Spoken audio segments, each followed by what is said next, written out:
The air in the grand chamber of the High Concordat did not smell of governance, nor of the ancient wisdom that was supposed to permeate these obsidian walls. It smelled of sterilized panic. The immense, vaulted ceiling, carved from the hollowed interior of a moon-sized geode, usually shimmered with the violet bioluminescence of the hanging moss gardens, a symbol of eternal growth and stability. Today, the lights were dimmed to a funeral gray, casting long, skeletal shadows across the tiered podiums where the representatives of 1,000 star systems sat in varying states of biological distress. High Exarch Thalos, a towering figure of chitin and velvet robes, gripped the edges of his lectern with such force that the ancient stone groaned under the pressure of his primary talons. He was of the Krell, a species known for their stoicism and their impenetrable exoskeletons, yet the tremor in his mandible was visible to anyone with high-spectrum vision. The central hololith, a sphere of suspended light normally used to display trade routes or cultural exchanges, was currently projecting a nightmare. It showed the surface of Gliese Prime, a garden world once celebrated for its floating cities and crystalline oceans. Now, the projection was a writhing, static-filled mess of corruption. The blue was gone. The green was gone. In their place was a shifting, living carpet of gray and red, a biomass that moved like liquid but consumed like fire. "They do not stop," Thalos's voice boomed, though the audio synthesizers stripped the usual authority from his tone, leaving only the raw vibration of fear. "The reports from the fourth sector are absolute. The quarantine fleets have been breached. The isolation fields have been chewed through. We fired plasma barrages that could boil oceans, and they simply dispersed, hid in the thermal shadows, and reformed the moment the firing ceased. We are fighting a mist with a spear. We are fighting a plague with a sword." He paused, his compound eyes scanning the silent assembly, looking for a descent that would not come. "The swarm, the little ones, they are inside the perimeter of the core worlds." A ripple of sound moved through the chamber, a collective gasp translated through 100 different vocal apparatuses. The little ones. The name was a cruel joke, a diminutive moniker for a threat that had dismantled the grandest armadas of the galaxy in less than a standard solar cycle. They were not starships. They were not leviathans. They were biological machines, no larger than a representative's manipulator digit, acting with a unified, terrifying hive mind intelligence that defied all exobiological models. They did not conquer, they erased. They stripped a planet of organic matter in days, leaving behind only barren rock and the silence of the grave.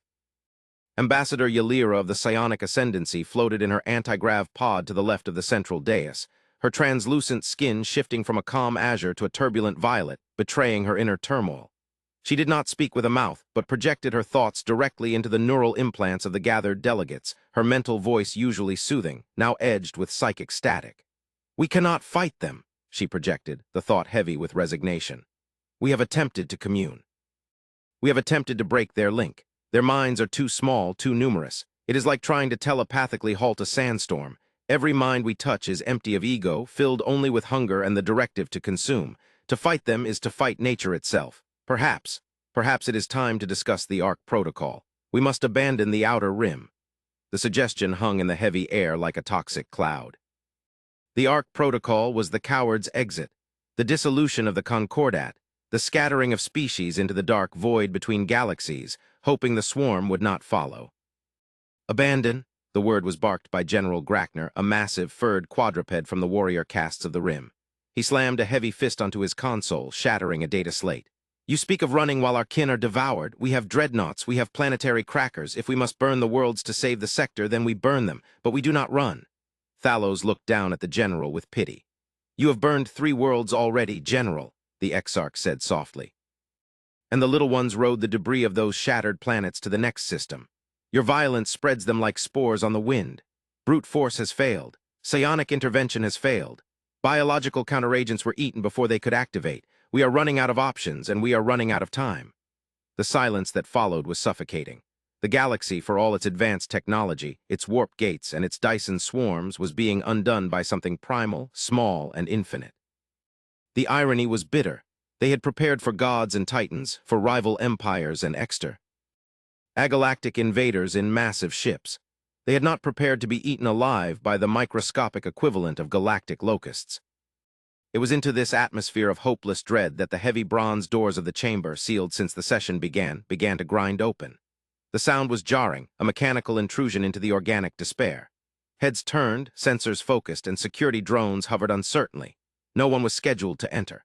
The protocols were absolute, yet the doors parted, revealing the long, sterile corridor beyond. Standing there was not a battalion of warriors, nor a floating deity of energy. It was a small group of bipeds, clad in unassuming gray uniforms that lacked the ornate armor or flowing robes of the Concordat elite. They walked with a rhythmic bipedal gait that seemed deceptively casual, almost lethargic compared to the skittering nervous energy of the alien delegates. Humans, the newcomers to the galactic stage. The species that had been denied a seat on the High Council for 3 cycles because they were deemed too volatile and technologically immature. They were the scavengers of the outer arms, the species that patched together ships from scrap and colonized worlds the Concordat deemed uninhabitable. They were small, soft-skinned, and possessed neither claws nor psychic might. Leading them was a figure of average height, her hair a silver gray that matched her uniform, her face lined with the telltale signs of aging that most species had genetically edited out eons ago. She carried no weapon, only a simple physical data slate tucked under her arm. This was Admiral Elena Vance, the representative of the Terran Coalition. She walked to the center of the chamber, the eyes of the galaxy upon her, and she did not look up at the towering podiums with awe. She looked at them with a calm, analytical detachment, as if she were inspecting a faulty engine part. She stopped before the High Exarch, waiting for the murmurs to die down. Thalos peered down at her, his mandibles clicking in irritation. "Admiral Vance," he said, his voice straining for dismissal. "This is a closed session for council members only. The Terran Coalition was not summoned. We are discussing the end of civilization. We have no time for your petty territorial disputes or trade requests." Vance did not flinch. She adjusted the collar of her jacket and placed the slate on the floor, tapping it with her boot. A hologram sprang up, not of a star map, but of a microscopic dissection of the enemy. "We aren't here to trade, High Exarch," Vance said, her voice amplified by a small device on her lapel. It was a human voice, flat, modulated, lacking the sing-song musicality of the lyra or the booming resonance of the krell. It was a voice of facts. "And we aren't here to ask for a seat. We're here because we heard you were packing your bags, and frankly, that's premature." Grackner growled, a low rumble that vibrated the floor. "Premature? Do you mock us, soft skin? Entire systems are dead. The little ones cannot be stopped. They are the apex of swarm evolution." "Are pests," Vance corrected, the word cutting through the tension like a scalpel. "Highly advanced, genetically engineered, voracious pests, but pests nonetheless." She looked around the room, meeting the gaze of the terrified elite. "You look at them and you see a monster, you see a wave of death, you see the end of days, you fire sun-destroying beams at them and wonder why they scatter and multiply." She stepped closer to the projection of the Vil, the little ones. "You are fighting a war. That is your mistake. You don't fight a war against a swarm. You don't negotiate with a virus. You exterminate it." A ripple of confusion spread through the council. The arrogance of the human was breathtaking. "Exterminate?" Thalos asked, incredulous. "We have exhausted our arsenals. Our greatest minds are stumped. What could you possibly possess with your combustion engines and kinetic slugs that we do not?" Vance smiled, but it was not a smile of humor. It was a baring of teeth, a primal gesture that reminded the assembly that humans, too, were predators, just of a different kind. "We have history, Exarch, your people. You evolved in harmony. You grew in garden worlds where the ecosystem was balanced, where war was a ritual. You reached the stars in peace. We didn't." She paced slowly, her boots clicking on the obsidian. "We killed each other for 10,000 years. We fought over dirt, over gods, over colors. But before that, before we fought each other, we fought the earth. We fought the locust, the rat, the flea, the bacteria. We spent our entire infancy learning how to kill things that were smaller, faster, and more numerous than us. You look at the Vil and see an army. We look at them and we see an infestation." She gestured to the hologram. "We've been tracking the Vil since they hit the perimeter. We didn't engage because we were analyzing there. Feeding patterns, you've been trying to blast them, but they feed on energy. Your plasma feeds them. Your shields give them something to push against." She paused, letting the weight of the statement sink in. "We don't use energy weapons, we don't use shields, and we don't intend to fight them ship to ship." Ambassador Yalira's mind touched Vance's, a probe of curiosity. "Then how do you propose to stop the tide?" Vance tapped her slate again. The hologram changed. It showed a Terran ship, ugly, blocky, covered in vents and tanks. "We are going to fumigate them," Vance said simply. "The Terran Coalition requests permission to enter the contested zone. We require no support. We require no funding. We only require that you pull your fleets back. Get out of the way. If you stay, you'll get caught in the trap." Thalos looked at the other delegates. It was madness, a primitive species claiming they could stop the apocalypse with fumigation. But the alternative was the Ark Protocol. The alternative was death. You have permission, Thalos said, the words tasting of ash. But know this, human, if you fail, there will be no one left to mourn you. Vance nodded, a sharp military motion. If we fail, Exarch mourning will be the least of your problems. She turned and walked out, the heavy doors sealing behind her, leaving the council in a silence that was no longer just fearful but bewildered. They had expected pleading. They had expected panic. Instead, they had received a work order. The transition from the grand, stagnant air of the council chamber to the bridge of the Terran flagship Indomitable was a shift from a cathedral to a factory floor. The air here smelled of recycled ozone, coffee, and machine oil. The lighting was harsh, functional white. There were no soft curves or organic aesthetics. Everything was metal, bolts, and screens displaying streams of raw data. Admiral Vance stepped onto the bridge, her demeanor shifting from diplomatic coldness to operational intensity. "Status," she barked, moving to the central tactical table.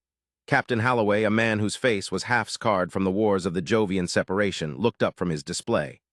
"The fleet is in position, Admiral. We have the canisters primed. Deployment vectors are locked. The alien fleets are retreating, though they're scanning us like crazy. They think we're going to suicide run." "Let them think what they want," Vance muttered, looking at the main screen. Ahead of them lay the Gliese system, or what was left of it. The sensors showed the Vil swarm as a massive, incoherent cloud of biological noise, billions of individual organisms moving as a fluid in the vacuum.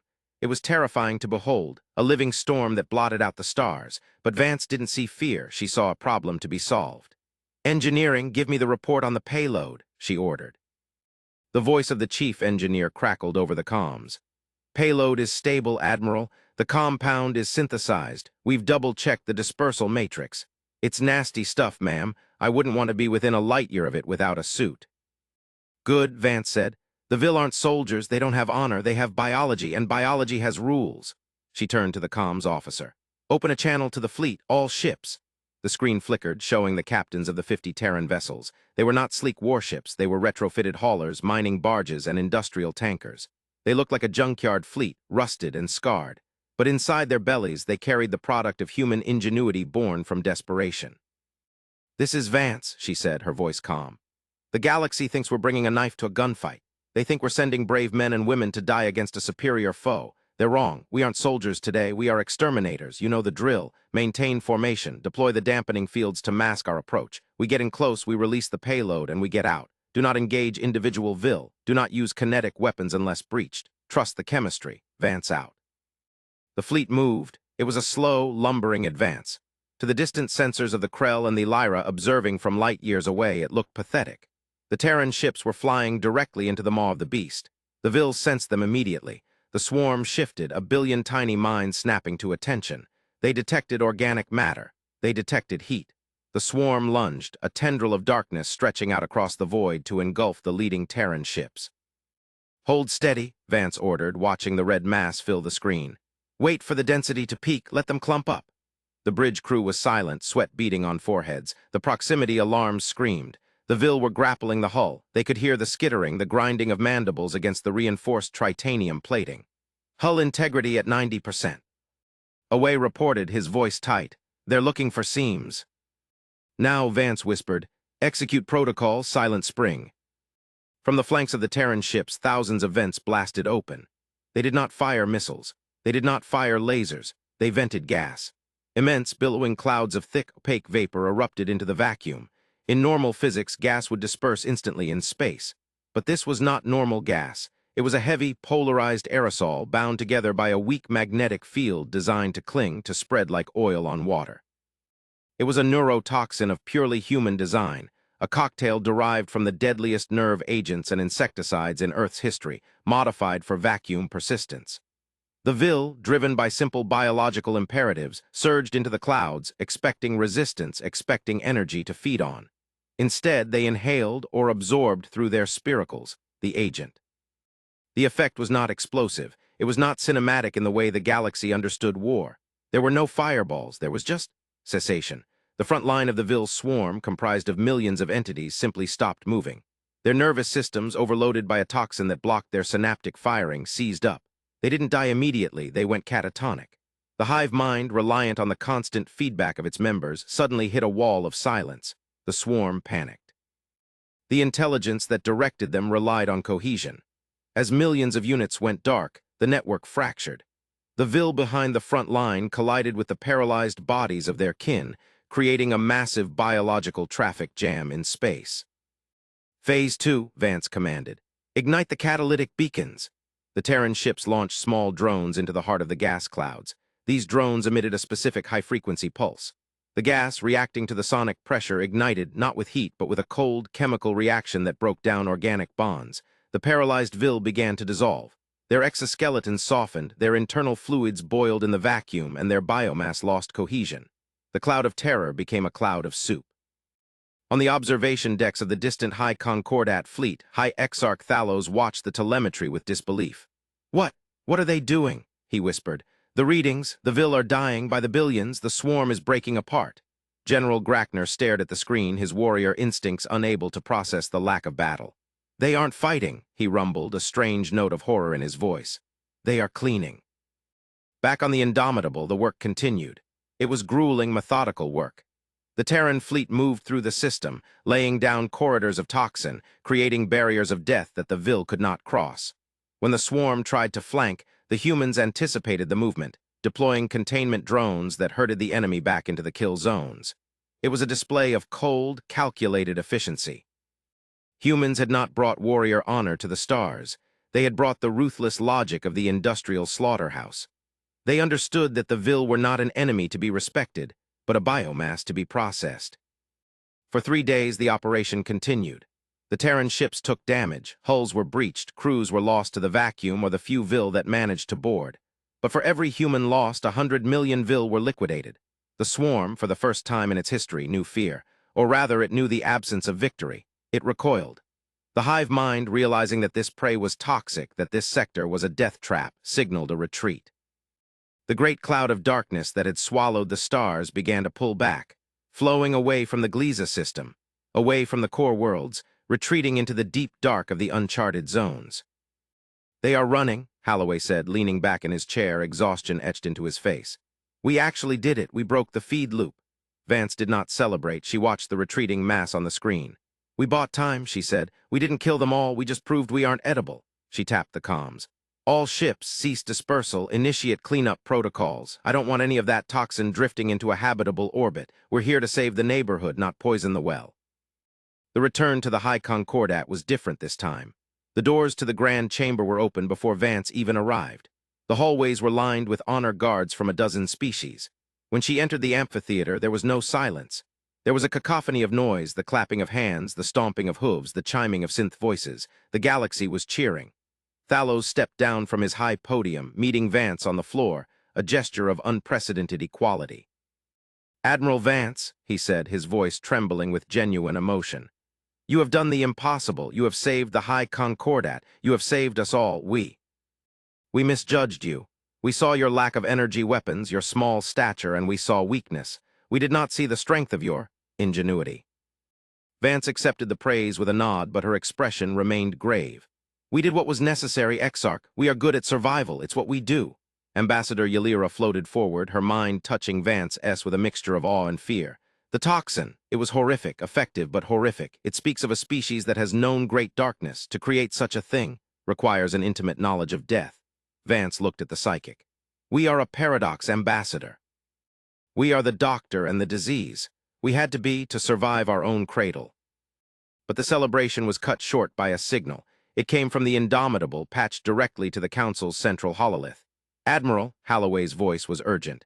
"You need to see this. We're analyzing the retreat vectors of the Vil. We thought they were just mindless consumers moving to the next meal, but now that we've disrupted their noise, we're picking up a signal." The room went silent. "A signal?" Vance asked. "From the Vil." "No," Holloway said. "Through them, the Vil. They aren't just animals, Admiral. They're a carrier wave. Their bioluminescence, their movements, the way they cluster. It's a code, a binary code on a galactic scale, and when we thinned the herd, the signal became clear. The hololith shifted. The chaotic static of the swarm was replaced by a structured pattern, a repeating geometric sequence. "It's a message," Thalos whispered. "Who is sending it?" "They are," Holloway said, "or rather the thing that made them." The realization hit the room like a physical blow. The Vil were not a natural evolution. They were a manufactured weapon, or worse, a tool. Decipher it, Vance ordered, her blood running cold. What are they saying? The computer systems of the High Concordat combined with the Terran algorithms began to process the data. It took minutes that stretched into eternity. Then a voice spoke from the computer, a synthesized translation of the Ville's collective broadcast. It was not a threat. It was not a declaration of war. Error biomass reclamation interrupted. Sector 4 cleanse incomplete. Garden WORLDS rejecting reset protocol. Alert, alert. Indigenous sentience exceeds parameters. Terraforming HALTED, requesting higher intervention, waking the custodians. The silence that followed was heavier than the one before the battle. Thalos looked at Vance, his eyes wide with horror. Reclamation? Cleanse? They were not eating us for food. Vance stared at the screen, the pieces clicking together in her mind with terrifying clarity. No, she said softly. They were weeding the garden. The implication was staggering. The galaxy, the ancient, diverse, beautiful galaxy the Concordat cherished, was not a wilderness. It was a garden. And the Ville were the automated maintenance system sent to scrub it clean of weeds, civilizations that had grown too large, too chaotic, or perhaps just too old. The humans hadn't just stopped a plague. They had stopped a terraforming process initiated by something ancient and incomprehensible. The custodians, General Grackner rumbled. Who are the custodians? Vance looked at the star map at the dark void from which the Ville had emerged. I don't know, she said, her voice steely. But we just broke their lawnmower, and I think the homeowners are coming to check the noise. Turned back to the council, the fear in the room palpable. But this time they were looking to her not as a scavenger, not as a primitive, but as the only thing standing between them and the dark. You wanted to know why humans are dangerous, Vance said, her voice filling the chamber. It's because we don't accept the natural order. We don't accept fate. If the universe wants to reset us, we will break the button. She looked at Thalos, then at Ylira, then at Grackner. The Ville were the first wave. The easy wave, the little ones. Whatever comes next will be big. We need to be ready. We need to be united. No more politics. No more borders. We are all just weeds now, fighting for the right to grow. Thalos straightened his posture, the fear in his mandibles replaced by a grim resolve. He looked at the human admiral, seeing for the first time the ancient, terrible strength that lay beneath the soft skin. Then lead us, Admiral, the High Exarch said. The Concordat is yours to command. Teach us how to be the pest that cannot be killed. Vance nodded, turning back to the tactical map, her mind already racing, planning, adapting. The war against the little ones was over. The war against the gods was just beginning. And as she looked at the terrified faces of the aliens, she felt a strange, grim comfort. The universe was full of monsters, but humanity was the thing that checked under the bed and killed what it found there. Get the fleets to the perimeter, Vance ordered, the command ringing out with the authority of a new era. And bring me every scientist you have. We're going to need a bigger can of spray. The camera pulled back, through the roof of the obsidian chamber, up through the atmosphere of the capital world, past the orbiting debris of the battle, and out into the vast, indifferent darkness of space. There, in the deep void, a light blinked. A single, massive eye opening in the dark, turning its gaze toward the small, noisy sector of the galaxy where the weeds had learned to bite back. The tension in the weeks following the Great Fumigation, as the Terran media called it, was of a different quality than the panic that had preceded it. Before, there was the hysteria of the prey. Now, there was the focused anxiety of the soldier waiting for the second wave. The High Concordat, an institution that had moved at the speed of continental drift for 10,000 years, was suddenly electrified. Terran engineers were walking the hallowed halls of Krellian shipyards, retrofitting sleek, artistic cruisers with ugly, redundant armor plating. Psionic adepts were training with human tacticians, learning to sharpen their minds from passive sensors into psychic shivs. The cultural exchange was messy, friction-filled, and desperate. On the world of Oxtrad, a key industrial hub, the friction was palpable. Oxtrad was a world of the Mechler, a species of cybernetic obsessives who worshipped efficiency. They had initially viewed the humans as crude. Now they watched with optical sensors zoomed to max as human construction crews built planetary defense cannons. It is inelegant, Prime Fabricator Xylos critiqued, pointing a metallic limb at the massive kinetic railgun being assembled. You use explosive propulsion. It is loud, it wastes energy, it creates structural stress. Commander Hideo, the human engineer in charge, wiped grease from his forehead. It throws a tungsten slug at a fraction of light speed, Xylos. It doesn't need to be elegant. It needs to punch a hole in whatever the custodians send. And unlike your particle beams, it doesn't stop working if there's an ionization storm. Xylos clicked his servos, processing the logic. You prioritize redundancy over perfection. Perfection is a trap, Hideo grunted, tightening a bolt.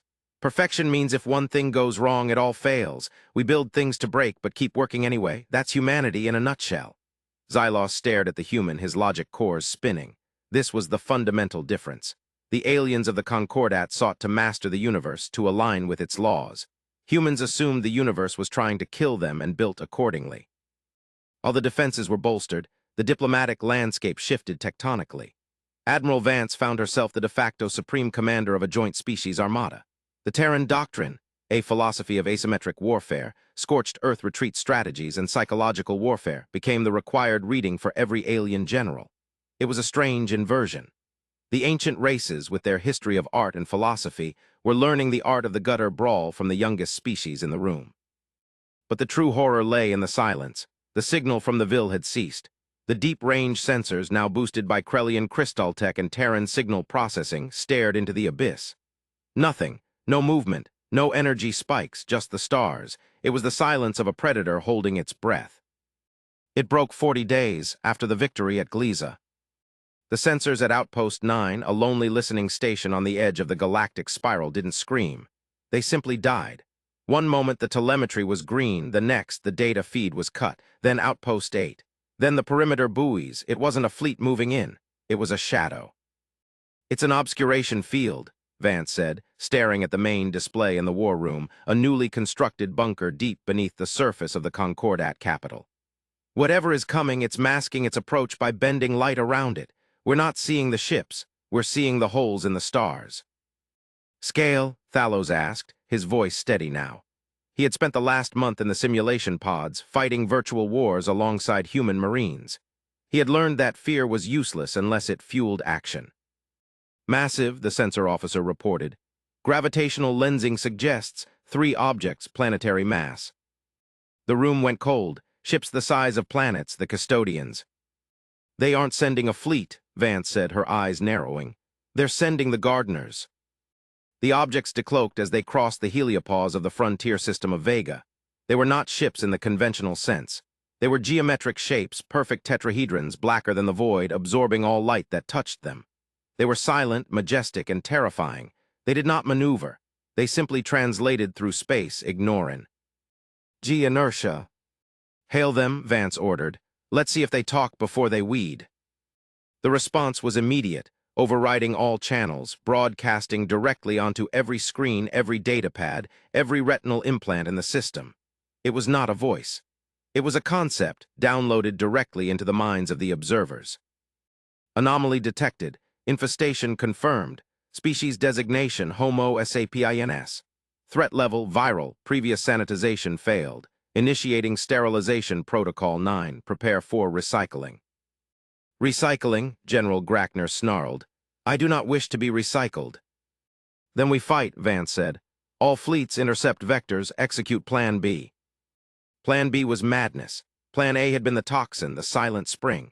Plan B was something darker. The scientists had realized that if the Vil were a biological tool, they had a control frequency. The humans hadn't just killed the Vil, they had captured some.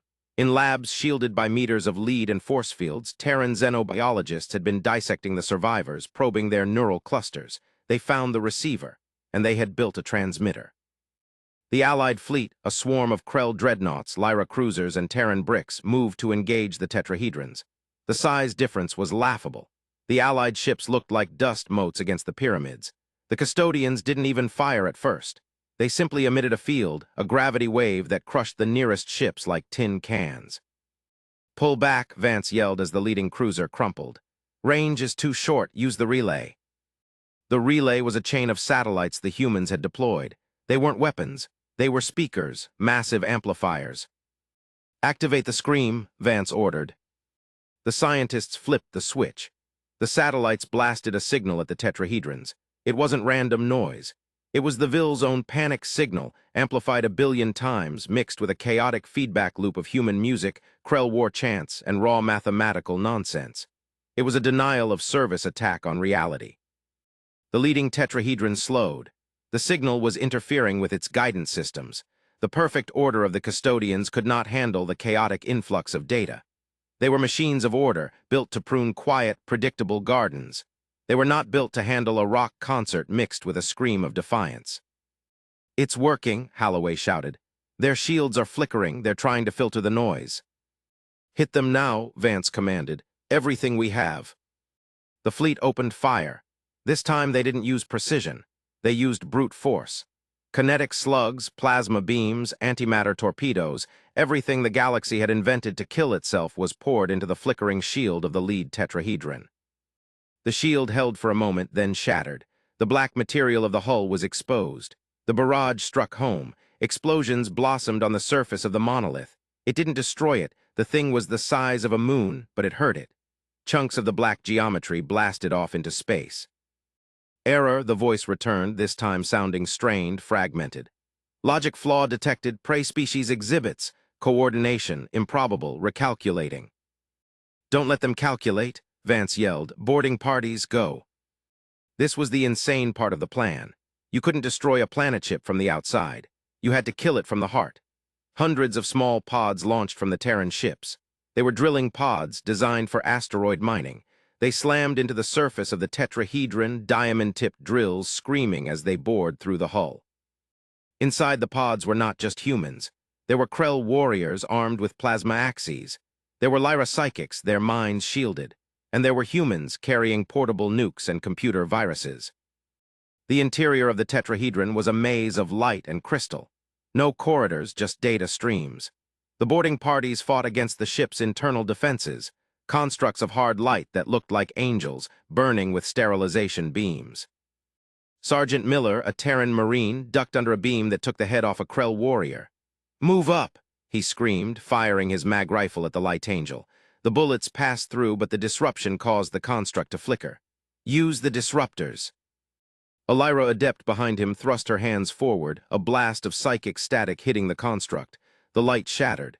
"They are weak to chaos," she projected, her mind straining. "Their minds are rigid. They cannot adapt to improvisation." "Then let's get messy," Miller grinned. They fought their way to the core. It wasn't an engine room. It was a server farm, infinite rows of crystalline memory banks. This was the brain of the custodian. "Plant the charges," Miller ordered. The humans set the nukes, but the Lyra stopped them. "Wait," she said. This is not just a ship, it is an archive." She touched a crystal. "It contains the records of a million worlds, the worlds they erased. They didn't just kill them. They stored them. Genetic codes, histories, art. They are preserving the data after they delete the hardware." The realization was haunting. The custodians weren't just murderers, they were librarians. They believed they were saving the essence of life by destroying the messy biological reality. "We can't blow it," Miller said, looking at the nuke. "If we do, we wipe out the history of the galaxy." "If we don't," the Krell survivor growled, "there will be no one left to read it." The dilemma was interrupted by a voice, not from the ship but from Vance. "Miller, status? The other two pyramids are waking up. We can't hold them off forever." "Admiral, it's an archive," Miller reported. "If we destroy it, we lose everything that came before us." There was a silence on the comms. Vance in the war room looked at the faces of the council. Thalos closed his eyes. "The past is stone," the Exarch said. "The future is clay. We choose the clay." "Blow it, Sergeant," Vance ordered, her voice cracking slightly. "We make our own history." Miller nodded. "Fire in the hole." The boarding parties retreated to the pods. They launched away just as the nukes detonated. The explosion inside the tetrahedron was contained, but the effect was catastrophic. The crystal brain shattered, the logic loops severed, the massive black shape shuddered, its lights dying. It began to drift, a dead monolith in the void. The other two tetrahedrons paused. Their connection to the leader was broken. They processed the data. The prey had sacrificed knowledge for survival. They had destroyed the archive. This was illogical. It was unprecedented. "Warning," the collective voice boomed, but it was softer now. "Subjects exhibit self-destructive tendencies. Preservation impossible. Aborting cycle. Quarantine protocol initiated." The two remaining ships didn't attack. They backed away. If the weeds were toxic enough to burn the library, there was no point in weeding. They decided to build a wall instead. The tetrahedrons warped out, vanishing into the deep dark, but they left something behind, a beacon, a warning buoy placed on the edge of the system. Here dwells the chaos. Do not enter, do not contact. Let them rot in their own disorder. The fleet drifted in the silence of the aftermath. They had won. They had stopped the Vil. They had repelled the custodians, but the cost was the isolation of the galaxy. They were now a quarantine zone. Vance stood on the bridge of the Indomitable, looking at the wreckage of the dead tetrahedron. Thalos was on the screen. "We are alone now," the Exarch said. "Truly alone. The custodians will not return, but neither will anyone else. We are the outcasts of the universe." Vance smiled, a tired, genuine smile. "We've always been alone, Exarch. That's why we found each other." She looked at the Allied fleet, ships of different shapes, species of different minds, bonded by the shared trauma of survival. "They called us chaos. They called us a virus. Maybe they're right, but viruses are resilient, and chaos is where life happens." She turned to the window, to the stars that were no longer a garden but a frontier. "Let them build their walls," she whispered. "We'll figure out how to climb them, eventually." The galaxy was dark, but for the first time in eons it was free. The weeds had taken over the garden, and they were already planning how to pave the driveway.